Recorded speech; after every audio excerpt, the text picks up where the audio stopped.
அக்ரிமாஸ் ரெண்டு பேக்கிங்ல இருக்கு. ஒன்னு 500 ml பேக்கிங், இன்னொன்னு 100 ml பேக்கிங். அக்ரிமாஸ் இது என்ன சொல்றோம், இது வந்து வாட்டர் சால்யுபிள், அதாவது நீர்ல ஈஸியா கரையக்கூடிய தன்மை வந்து அக்ரிமாஸ்ல இருக்கு. ரெண்டாவது நான் டாக்ஸிக். இதுல இருந்து எந்த விதமான நச்சுத்தன்மை மனுஷங்களுக்கோ மிருகங்களுக்கோ இல்ல சுற்றுப்புற சூழலுக்கோ ஏற்படுத்தாத வகையில தான் இது கொடுத்துருக்கும். அக்ரிமாஸ் அப்படின்னா இதுல பேசிக்கா என்ன இருக்குன்னு கேட்டீங்கன்னா அமினோ ஆசிட்ஸ், புரதச்சத்துக்கள். இந்த புரதச்சத்துக்கள் நம்ம உடம்புல புரதச்சத்துக்கள் அப்படிங்கிறது ஒரு மேக்ரோ நியூட்ரிஷன். அதே மாதிரிதான் இந்த அக்ரிமாஸ் பொறுத்த வரைக்குமே நிலத்தை பொறுத்த வரைக்கும் நிலத்திற்கு அந்த வளர்ச்சி, அந்த growth and development கொடுக்கக்கூடியதான் இந்த அமினோ ஆசிடா சொல்லக்கூடிய அக்ரிமாஸ். அக்ரிமாஸோட மெயின் ஃபங்க்ஷன்ஸ் என்னன்னு கேட்டீங்கன்னா ஃபர்டிலிட்டி. ஃபர்டிலிட்டி அப்படிங்கிறது என்ன, அந்த வளர்ச்சியை தூண்டக்கூடிய விஷயங்கள், உற்பத்தியை அதிகப்படுத்தி கொடுக்கக்கூடிய விஷயங்கள். ரெண்டாவது ரீப்ரொடக்ஷன், மகசூல் அதிகமாக்கணுமா, அப்ப ரீப்ரொடக்ஷன்ங்கிற இந்த ப்ராசஸ் வந்து நடக்கும். இப்போ மனுஷங்களுக்கு இருக்குல்லையே அதுதான் ரீப்ரொடக்ஷன். ரீப்ரொடக்ஷன் ப்ராசஸ் மனுஷங்களுக்கு கரெக்டாக இருந்துச்சுன்னா என்ன பண்ணுவோம், குழந்தை பிறக்க முடியும். அதே போலதான் இந்த இடத்துல அந்த எதுக்காக அந்த பயிரிடுறோமோ அந்த உற்பத்திகள் அது மேக்ஸிமம் ஈல்ட கொடுக்க முடியும் அப்படின்னா தென் அந்த இடத்துல ரீப்ரொடக்ஷன் ப்ராசஸ் அப்படிங்கிறது நடக்கணும். மாஸ் என்ன பண்ணுது, ஹார்மோன்ஸ் இத டிரான்ஸ்போர்ட்டேஷன். ஸோ அந்த செடிகளுக்கு முழுமையாக இந்த ஹார்மோன்ஸ் கிடைக்கும் போது செல் டிவிஷன் வந்து கரெக்டா நடக்கிறதுனால அந்த ரீப்ரொடக்ஷன் ப்ராசஸ் எனேபிள் ஆகிறதுனால இன்னும் அதிக அளவுல உற்பத்தியை பெருக்கிக் கொள்ள முடியும். சில சூழ்நிலைகள் ஏற்படலாம். இப்போ வந்து ஒரு ஒரு உற்பத்தி நம்ம வைக்கிறோம், நல்ல வளர்ச்சி இருக்கும், ஃபுல்லா அந்த ஃப்ளவரிங் ஸ்டேஜ் ஸ்டார்ட் ஆயிருக்கும், பூவிடக்கூடிய ஸ்டேஜஸ் வந்து கம்ப்ளீட்டா ஸ்டார்ட் ஆயிருக்கும். ஆனா அது ஸ்டார்ட் ஆகிட்டு என்னன்னா நிறைய பூக்கள் வந்து உதிர ஆரம்பிக்கலாம். பூக்கள் அப்படின்னா வெறும் பூக்கள் மட்டும் கிடையாது, ஏன்னா பழங்கள் இருந்தாலும் சரி, காய்கறிகள் இருந்தாலும் சரி, தானியங்கள் இருந்தாலும் சரி, எல்லாமே ஒரு ஸ்டேஜ்ல அந்த ஃப்ளவரிங் அப்படின்னு ஆரம்பிச்சு அதுக்கப்புறமா தான் அதோட உற்பத்தியாக மாற ஆரம்பிக்கும்.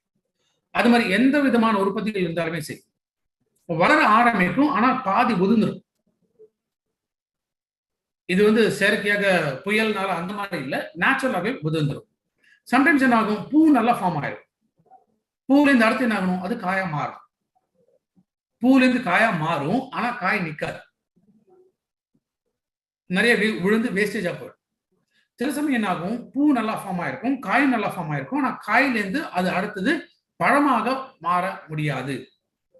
பழமாக மாறுற இடத்துல உற்பத்திகள் அந்த இடத்துல குறைய ஆரம்பிக்கலாம். ஸோ இந்த மாதிரி சில பாதிப்புகளை நம்ம பார்த்திருக்கோம். எவ்வளோ உரங்கள் போட்டாச்சு, பூச்சிக்கொல்லிகள் அடிச்சாச்சு, இதெல்லாம் பண்ணி ஊட்டச்சத்துக்களும் கொடுத்தாச்சு, என்பிகே நைட்ரஜன் பாஸ்பரஸ் பொட்டாசியம் இதான் மெயினான ஊட்டச்சத்து, இதெல்லாம் கொடுத்தாச்சு. இதெல்லாம் கொடுத்துமே என்ன ஆகல, உற்பத்தி பெருசா வரல, பாதி இது உதிர்ந்து போகுது. இப்ப மாமரம் அப்படின்னு பாத்தீங்கன்னா மாமரத்துல ஜெனரல் என்ன ஆகும், நிறைய பூ விட ஆரம்பிக்கும். ஆனா எல்லா பூவுமே மாங்காவா மாறுதா, நிச்சயமா இல்ல, நிறைய வந்து உதிர ஆரம்பிக்குது.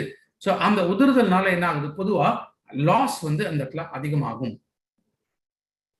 ஸோ அக்ரிமாஸ் இது வந்து ஒரு அமினோ ஆசிட் மாதிரி அந்த growth இன்க்ரீஸ் பண்றது அப்படின்னு நான் சொன்னேன். அப்போ சிக்னிஃபிகண்டா quality, quantity, shape, size, colour இது எல்லாத்தையுமே எஃபெக்டிவா அதிகப்படுத்தி கொடுக்கக்கூடியதான் அக்ரிமாஸ். ஸோ அக்ரிமாஸ் பொறுத்த வரைக்குமே அந்த பூக்கள் உதிர்ந்து விழுந்து வேஸ்டேஜை தடுக்கக்கூடியது அக்ரிமாஸ். அண்ட் மேக்ஸிமம் நல்ல ஈல்ட, குவாலிட்டி, குவான்டிட்டி, ஷேப், சைஸ் இது எல்லாமே கொடுக்கக்கூடியது அக்ரிமாஸ். ஸோ இந்த ஒரு ப்ராடக்ட்ஸ் நான் சொல்ல வரும்போதே உங்களுக்குள்ள ஒரு அண்டர்ஸ்டாண்டிங் வந்து இப்போ வர ஆரம்பிச்சிருக்கணும். ஏன் அப்படின்னா ஃபர்ஸ்ட் 82 பார்த்தோம். ஸோ 82 அப்படிங்கிறது பேசிக்கா என்ன ப்ராடக்ட்ஸ் இருந்தாலும் அதை கூட மிக்ஸ் பண்ணலாம் அப்படின்னு சொல்லி அப்ப 4 ஸ்டேஜஸ் தான் பார்த்தோம். அப்ப 4 ஸ்டேஜஸ்ல எந்த ஸ்டேஜ்ல வேணாலுமே அக்ரி 82 பயன்படுத்தலாம். அடுத்தது அக்வாஜெல். அக்வாஜெல் பொறுத்த வரைக்குமே ஃபர்ஸ்ட் நில நேர்த்தி பண்ணும்பொழுது அப்போ பயன்படுத்தினா போதும், அதுக்கப்புறமா தேவையில்லை. ஒரு செடி வைக்க போறோம், நாத்து நட போறோம், விதைக்க போறோம் அப்படின்னா அதுக்கு முன்னாடி நிலத்தை தயார் பண்ணும்போது, இப்ப வீட்டு தோட்டம்லாம் வச்சிருக்காங்க, அப்ப முதல்ல என்ன பண்ணுவோம், மண்ணை வந்து ரெடி பண்ணுவோம். அந்த மண்ணை ரெடி பண்ணும்போது அப்ப அதுக்குள்ள நம்ம அக்வாஜெல் போட்டு வச்சுட்டா போதும். அந்த ஸ்டேஜ் தான் அக்வாஜெல் தேவை. இல்ல ஓரளவுக்கு வந்து மரம் நல்லா வளர்ந்துடுச்சு, பட் போதிய அளவுல தண்ணி பத்தல, தண்ணி கஷ்டம் இருக்கு, தண்ணி பற்றாக்குறை இருக்கு, நிலத்திலிருந்து பெருசா தண்ணி கிடைக்க மாட்டேங்குதா, அப்போ நீங்க என்ன பண்ணலாம், இப்போ ஒரு ஏக்கர் கணக்குல அப்படின்னு பார்க்கும்போது 1 கிலோ வந்து ஃபுல்லா கீழே பரப்பி விட்டுடலாம்.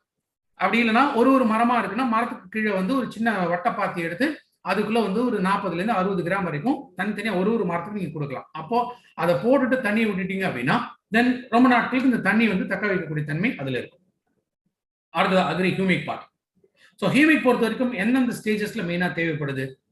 அந்த growth ஸ்டேஜ்ல, vegetative stage. So stage 1, stage 2 இந்த 2 ஸ்டேஜ்ல அக்ரி ஹியூமிக் மெயினா தேவைப்படும். இதெல்லாம் நோட் பண்ணி வைங்க, பிகாஸ் இது ரொம்ப இம்பார்ட்டன்ட். நமக்கே விவசாயம் பண்ணாலும் சரி, இப்போ மற்றவங்களை நம்ம போய் சொல்லணும் அப்படின்னா அது எந்த ஸ்டேஜ்ல இருக்கும்போது நம்ம மைண்ட்ல இமீடியட்டா வர வேண்டியது இந்த ஸ்டேஜ்ல இருக்குன்னா என்ன ப்ராடக்ட்டை ஃபர்ஸ்ட் நம்ம ஸ்டார்ட் பண்ணணும் அப்படிங்கிறதா. அடுத்ததா அக்ரிமாஸ். அக்ரிமாஸ் பொறுத்த வரைக்கும் என்ன சொல்றோம்? அந்த பூ விடக்கூடிய ஸ்டேஜ். எதுக்காக அந்த உற்பத்தியை வச்சோமோ அந்த உற்பத்திகள் ஆரம்பிக்கிறதுக்கான ஒரு காலகட்டம். அந்த ஸ்டேஜ்ல மட்டும்தான் மாஸ் வந்து பயன்படுத்த முடியும். இதை தாண்டி இப்போ இது வரைக்கும் நம்ம பார்த்த ப்ராடக்ட்ஸ் இதெல்லாம் இன்னும் ஈஸியா எப்படி நம்ம ஞாபகம் வச்சுக்கலாம்? ஒரு கோட் வேர்ட்ஸ் வந்து அதுக்கு இருக்கு. இந்த கோட் வேர்ட்ஸ் ஞாபகம் வச்சிட்டீங்கன்னா தென் நமக்கு என்ன மாதிரி ப்ராடக்டை பயன்படுத்தலாம் அப்படிங்கிற ஒரு தாட் கரெக்டா வரும். இப்போ 82 பொறுத்த வரைக்கும் என்ன கோட் வேர்டு இருக்கு? ஆக்டிவேட்டர். டீஆக்டிவேட்டர் நம்ம எது கூட மிக்ஸ் பண்ணி கொடுத்தாலும் அதை வந்து இன்னும் எஃபெக்டிவா ஆக்டிவேட் பண்ணி கொடுக்கும். ஒரு நானோ டெக்னாலஜின்னு சொல்ற மாதிரி அந்த மாதிரி. அடுத்து ரெண்டாவது நம்ம பார்த்தது என்ன? அக்வாஜெல். அக்வாஜெல்னா வாட்டர். ஸோ மெயினா வாட்டரோ இல்ல ஃபர்டிலைசர் எது கொடுத்தாலுமே அதை வந்து ஸ்டோரேஜ் பண்ணி வைக்கிறது. அப்போ ஒன்று நீங்க அக்வாஜெல் பொறுத்த வரைக்கும் வாட்டரோ இல்ல ஸ்டோரேஜ் இந்த 2 கீவேர்ட்ல ஏதாவது ஒரு வார்த்தை போட்டுக்கலாம். அடுத்து அக்ரி ஹியூமிக். அக்ரி ஹியூமிக் பொறுத்த வரைக்கும் என்ன சொல்றோம்? growth. அது நிலத்துக்கா இருக்கலாம், விதைக்கா இருக்கலாம், பயிர்கள் வளர்ச்சிக்காக இருக்கு. ஸோ growth கொடுக்கக்கூடியது ஹியூமிக். இப்போ மாஸ். மாஸ் பொறுத்த வரைக்கும் பூ, காய், பழம். அக்ரிமாஸ் கீவேர்டு என்ன? பூ, காய், பழம். ஸோ பூ, காய், பழம் உற்பத்திகள் என்னெல்லாம் இருக்கோ அதற்கெல்லாம் அக்ரி மாஸ் வந்து நம்ம கொடுக்கணும். சரிங்களா? ரைட். அக்ரிமாஸ் பயன்படுத்த வேண்டிய அளவு. அக்ரிமாஸ் பொறுத்த வரைக்கும் மேக்சிமம் ஸ்ப்ரே அப்ளிகேஷன்ல தான் நம்ம கொடுக்கணும். ஸ்ப்ரே அப்ளிகேஷன் அதுவும் எப்ப தேவைன்னா அந்த ரீப்ரொடக்டிவ் ஸ்டேஜ்ல அக்ரிமாஸோட நெசசிட்டி அப்படிங்கிறது அவசியம். அப்போ 15 லிட்டர் டேங்க் நார்மலா ஒரு ஸ்ப்ரே பண்ணக்கூடிய டேங்க் இருக்கு பார்த்தீங்கன்னா, இந்த டேங்க் கெப்பாசிட்டி ஒரு 15 லிட்டர் அப்படிங்கிற கணக்கு வச்சுக்கிட்டோம்னா 20 ml வந்து அக்ரிமாஸ் நம்ம பயன்படுத்தும். இப்ப 100 ml பேக்லயுமே இருக்கு. இப்ப எவ்வளவு லிட்டர் நம்ம பயன்படுத்துறோமோ, தண்ணி பயன்படுத்துவோம், இல்லை எவ்வளவு டேங்க் வந்து நார்மலா ஒரு ஏக்கருக்கு செலவாகுமோ அதை கணக்கு போட்டு அத்தனை எம்எல் வந்து நீங்க பயன்படுத்திக்கலாம். எப்பெல்லாம் கொடுக்கணும்? அந்த பூ விடுறதுக்கான 20 நாட்கள் முன்னாடி, பூ விட்டு 20 நாட்களுக்கு பிறகு. இதான் அக்ரிமாஸோட டோசேஜ். அந்த பூ விடக்கூடிய ஸ்டேஜுக்கு 20 நாளுக்கு முன்னாடி, அந்த பூ விட்டு பூ வளர்ந்து 20 நாட்கள் பின்னாடி, இந்த 2 ஸ்டேஜ்ல அக்ரிமாஸ் வந்து கொடுக்கும். எவ்வளோ? 15 லிட்டர் டேங்குக்கு 20 ml இந்த கணக்குல வந்து கொடுக்கும். சில உற்பத்திகள் இருக்கு இல்லையா, கண்டினியூஸா வந்துகிட்டே இருக்கும். இப்போ கண்டினியூஸா மல்லிப்பூ, ரோஜா பூ எடுத்துங்க. மல்லிப்பூ, ரோஜா பூல என்ன டெய்லி பறிச்சுட்டு இருப்பாங்க. டெய்லி பறிச்சு மார்க்கெட்டுக்கு வந்து அனுப்பிட்டே இருப்பாங்க.